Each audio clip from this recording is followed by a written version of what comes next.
Water is essential for life.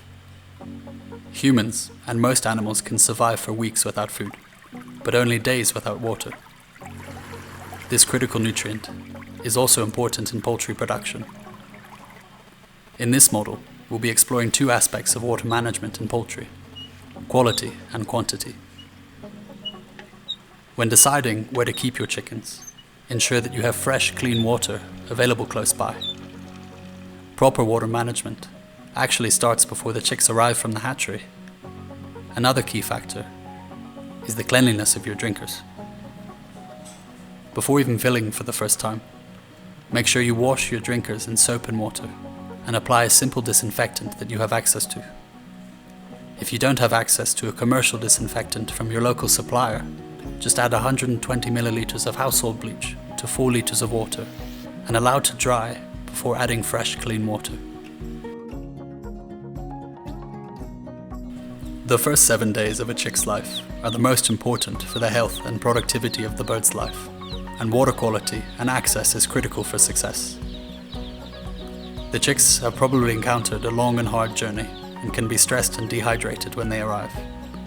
They will naturally attack the drinkers, and you run the risk that several pile into the drinkers and drown.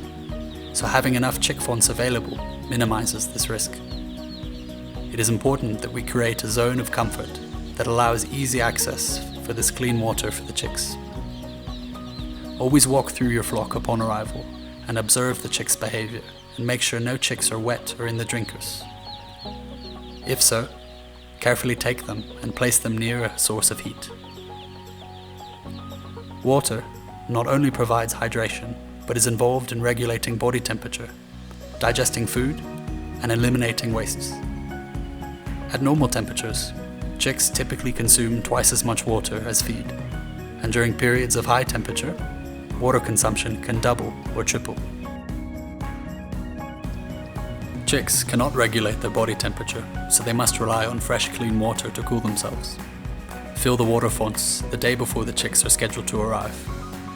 To help start the weak or small chicks, find the drinkers, dip the beaks of the chicks directly into the water. This will give them a drink and help train them on where the source of water is. The quality of water is also important. If you won't drink the water if you are thirsty, then it's probably not good for the chicks either. Your chicks' well-being are an investment to your enterprise, and the availability of clean water for them is critical for you.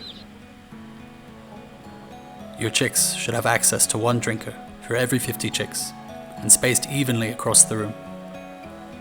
The spacing of the drinkers is very important, and you want to distribute them evenly across the room so that your chicks will be able to find water and feed easily. We suggest that if you're in a hot and humid climate, you may even add a few extra drinkers. Drinkers should be cleaned at least twice a week to keep molds and bacteria from building up. Make it a practice to clean and fully disinfect on 2 set days a week. Chicks are natural scratchers and love to play around in the bedding. This usually indicates that your chicks are happy and in a zone of comfort, but this creates problems. Drinkers are filled with debris, and this not only takes away from the access of water for the chick, but is a sanitization issue as well. Walk through the house and empty any drinkers that have shavings into a bucket. Do not just throw onto the litter, as this can create even bigger problems for you. It is also important that you pay attention to the height of your drinkers to help keep shavings and debris out. However, you never want to raise the drinkers just to keep clean, if the chicks are then restricted to water access. Chicks should be able to drink water without any effort, and as they grow, the drinkers can be raised. For the first 7 days, the height of the top lip of the drinker should be 2 centimeters, or 2 fingers above the ground. And after 7 days, you can increase to 5 centimeters, or 5 fingers.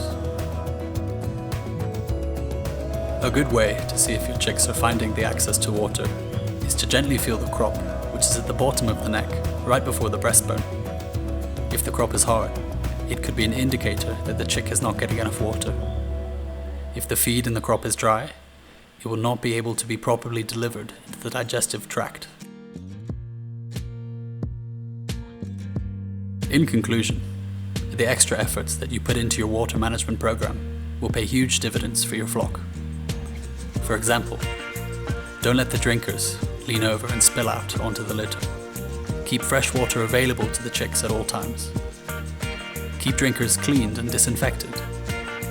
And watch your chicks' behavior and make sure you have enough drinkers. Proper water management is one of the most important parts of your flock management, but can often be taken for granted. However, this can have a huge impact on your chicks' performance and mortality, so make it a part of your daily checklist and it will pay off for you. For more on brooding management principles, see the other videos and tips and advice from the experts located on the World Poultry Foundation website.